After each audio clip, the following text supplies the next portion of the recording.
Leave it to a guy under a mask to steal the heart of this young lass. I'm a lucky girl, that's for sure. Krista Bursa now wears the ring of St. Paul Park firefighter Jeremy Bursa. He got down on one knee in the middle of the woods and popped the question. 11 years they dated. Yep. Yeah. While Krista got her nursing degree, had a couple of kids, and adhered to their couple's credo. If something happens, just roll with it. Something like the last-minute loss of their wedding venue. I was definitely panicking, that's for sure. So, roll with it. Yeah, it was her idea. Krista's idea What a cool spot, you know? to move the wedding to the fire station. She talked me into it. I loved it. December Orpin, Yeah. their wedding photographer, fell in love with the creative possibilities. This is a first. Then found herself amused Yep. by the banter. We kept joking, what if there's a fire call? What are you going to do? You're not leaving our wedding, No way. She says jump, I say how high. And that settled it. Especially when it comes to that day. Their firehouse wedding day was playing out perfectly. My brother-in-law built a wall out of old barnwood for us to have behind us. It was just so beautiful and so special.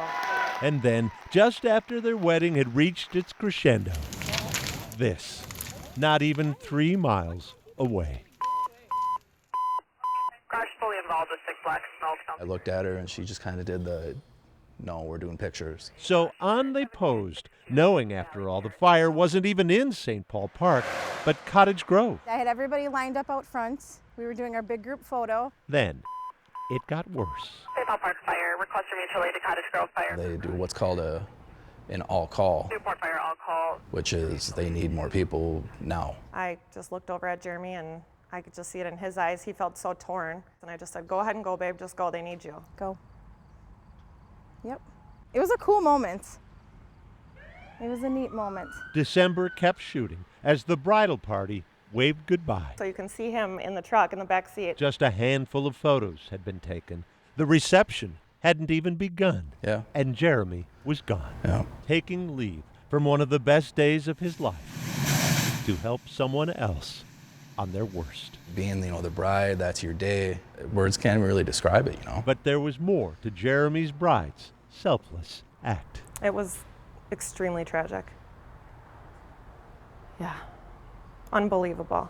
2 years earlier, Krista's 9-year-old niece Catherine and 11-year-old nephew Aaron were staying with their aunt in Ohio when an overnight house fire killed them both. As the radio kept sounding, Yeah. that's Yeah. where Krista's mind went. I've got the rest of my life with him. They needed him for that moment. That just kind of put the ice on the cake for I know she's the one for the rest of my life. Krista's grand march was on her father's arm. She led a prayer before dinner for the firefighters and the family losing its home. Unconditional, unselfish love. Not only for each other, but for both of them, for their community. And for what's right. 3 hours later, the sun was setting when Jeremy finally made it back. Yep. December hastily snapped this photo. You can just see the emotion in them. That's who they are. Jeremy and Krista had rolled with it It'll definitely be a day I won't forget. Yeah. and tempered their new bond by fire. You just know that she is absolutely the one. Boyd Huppert, KARE 11 News, St. Paul Park.